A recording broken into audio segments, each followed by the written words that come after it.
Notre joaillier gémologue Marc Arnaud a une affection toute particulière pour les terres vendéennes. Il tenait absolument à me faire découvrir la plage des Sables d'Olonne, un lieu emblématique de son enfance. Est-ce que c'est ici que tu as commencé à t'intéresser à la joaillerie, à la bijouterie, à ce qui fait ton univers aujourd'hui? Mon papa gâtait beaucoup ma maman. Donc elle avait quelques beaux bijoux que je m'amusais à lui nettoyer avant qu'elle sorte.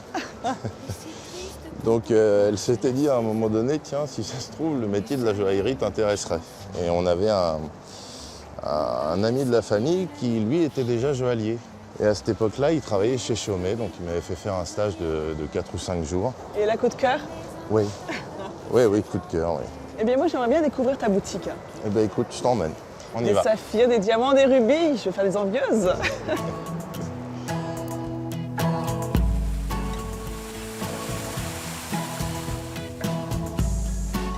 C'est étonnant comme endroit. Oui, c'est atypique. On est dans la forêt amazonienne. Ça s'appelle la jungle, à côté de la mer. C'est ça, c'est le décalage qu'on avait souhaité.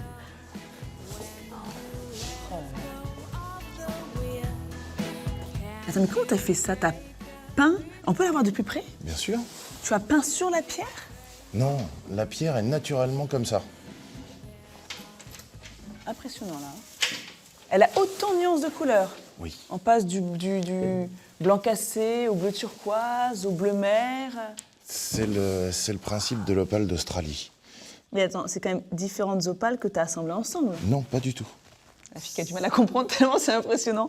Donc c'est la pierre C'est- telle quelle que tu as juste polie, travaillée. Même pas. Elle était polie, elle a été extraite et seulement polie.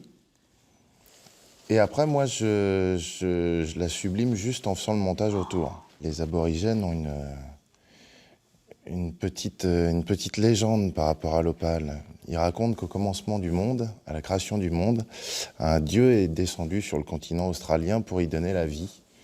Et il y est descendu à l'aide d'un arc-en-ciel. Et quand il est reparti, l'arc-en-ciel a laissé toutes ses couleurs dans la terre, ce qui a donné naissance à l'opale. Tu en parles très bien des pierres. On sent bien que dès que tu en parles, Oui, ça t'anime tout de suite et ça- t'as sourire aux lèvres. Ça fait voyager, ça fait partie de ces trésors que nous donne la terre. T'en as d'autres que je peux admirer à part l'opale d'Australie? Oui.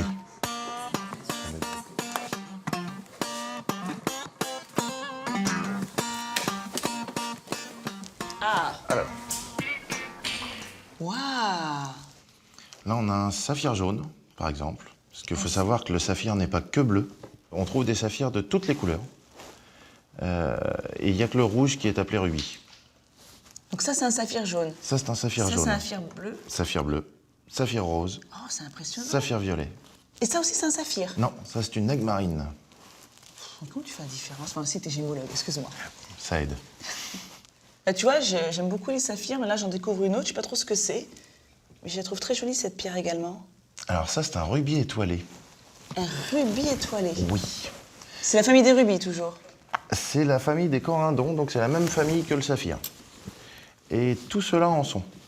Alors ceux-là sont des saphirs, et celui-ci est un rubis. Non, mais Et- attends, là, ça se complique. Attends. Ça, c'est un saphir. Oui. Ça, c'est un saphir. Enfin, il faut quand même que je vous montre. Franchement, c'est quand même très différent. Le saphir étoilé est très particulier. C'est une. C'est celui-là, hein. Oui. Ils sont la plupart du temps taillés en cabochon comme ça, c'est-à-dire qu'il n'y a pas de facettes. La matière du saphir étoilé, c'est une matière très incluse. On a énormément de ce qu'on appelle des petites aiguilles de rutile. Ça donne une pierre presque opaque d'ailleurs. C'est pour ça qu'on n'a pas besoin de facettes, en fait. On joue pas sur la translucidité de la pierre. Non. Là-dessus, on cherche à avoir l'étoile, d'où son nom, le saphir étoilé. Et quand la lumière passe dessus, on aperçoit une étoile. Effectivement, je la vois très bien, même. Et ça, c'est naturel. Oui, c'est naturel. Alors finalement, comment tu fais pour distinguer une vraie pierre d'une fausse pierre? Alors, on va prendre un exemple tout simple. On va prendre 2 saphirs, par exemple. Donc là, tu veux dire qu'on en a un vrai et un faux, là? Voilà. D'accord. Alors c'est vrai qu'à l'œil Et nu, comme d'après ça... toi, Bah, moi, spontanément, je t'aurais dit celui-là, le vrai, parce qu'effectivement, il est plus lumineux, mais t'as pas une loupe, là? T'as pas... Tiens, une espèce de loupe, genre l'experte. Eh bien écoute, pour moi là je vois juste effectivement celui-ci qui est davantage taillé, mais à part ça, non, je suis incapable de te dire. Donc pour toi, le vrai serait plutôt celui-ci. Ah mais moi on me vend ça comme un saphir bleu, je le prends tout de suite, effectivement, ouais. Eh ben je pourrais te donner ton diplôme de gémologue. Effectivement, le vrai c'est celui-ci. Ah c'est celui-là, ouais, mais moi je me suis juste basée sur la taille, donc...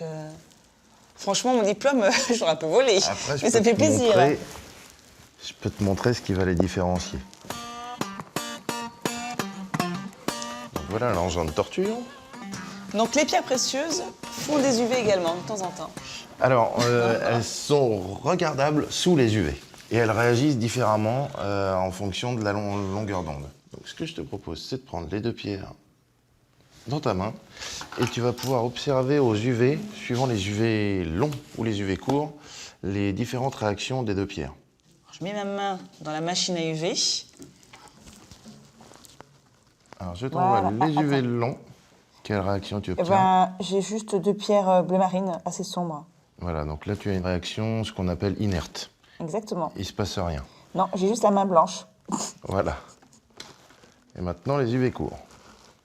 Oh là là! Ah bah oui! Il y en a une qui reste sombre et l'autre qui est vraiment, qui devient presque palote, quoi. Voilà. En fait, sur une pierre naturelle, aux UV courts, elle va rester inerte. Et sur une pierre synthétique, elle va devenir laiteuse.